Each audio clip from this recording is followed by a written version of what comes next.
গরুর মাংসের কালা ভুনা রান্না করার জন্য এখানে আমরা নিয়ে নিচ্ছি পেঁয়াজ কুচি, রসুনের কোয়া, আস্ত রসুন, কালা ভুনার মাংসের মশলা 1 প্যাকেট।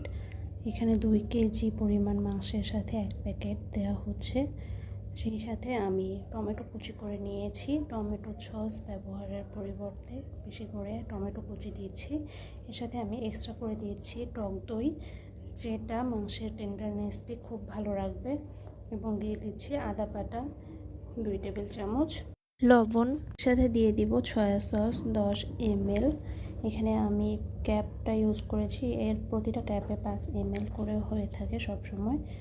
এর সাথে আমি এক্সট্রা গুঁড়া মশলা দিয়ে দিয়েছি, গরম মশলা, জিরা, হলুদ এবং মরিচের গুঁড়ো। পরে এই মশলাগুলো আমি পুরো মাংসের সাথে ভালো করে মিশিয়ে নেব ম্যারিনেট হওয়ার জন্যে।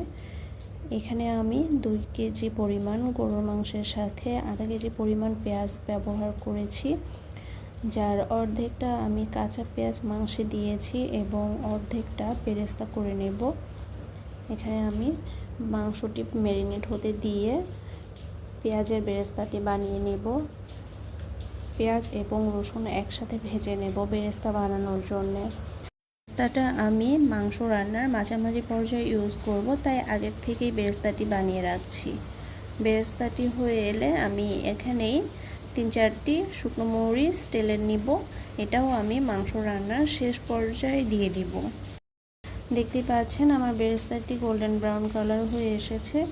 আমি এখন বেরেস্তাটি নামিয়ে রেখে দেব। 3-4টি শুকনো মরিচও তেলে রেখে দেব সেই সাথে।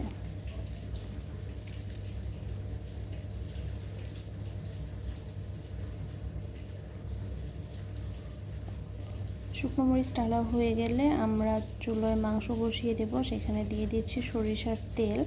যখন চুলোতে আমরা মাংসটি বসাবো এই পর্যায়ে এসে তেল দেব। সরিষার তেল সাথে আমরা বেরেস্তা ভাজার যেই তেলটা ইউজ করেছি সেই তেলটা দিয়ে দিলাম। এরপরে এই মাংসটা আমরা চুলায় রেখে দিব প্রায় 20 থেকে 30 মিনিট পর্যন্ত ঢেকে। তারপরে মাংসটা অনেকটা কষা কষা হয়ে আসবে। সেই পর্যায়ে আমরা কয়েকবার করে নেড়ে চেড়ে দিব এবং ঢেকে দিয়ে একদম মাংসটা শুকনো করে আনবো। তারপরে আমরা গিয়ে বেরেস্তাটা এখন দিয়ে দিচ্ছি এবং সাথে দিয়ে দিচ্ছি 1 লিটার পরিমাণ গরম পানি।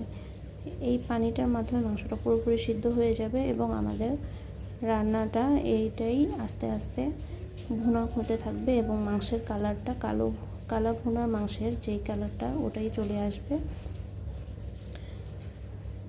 কালা ভুনা মাংস রান্না করার মেইন যেই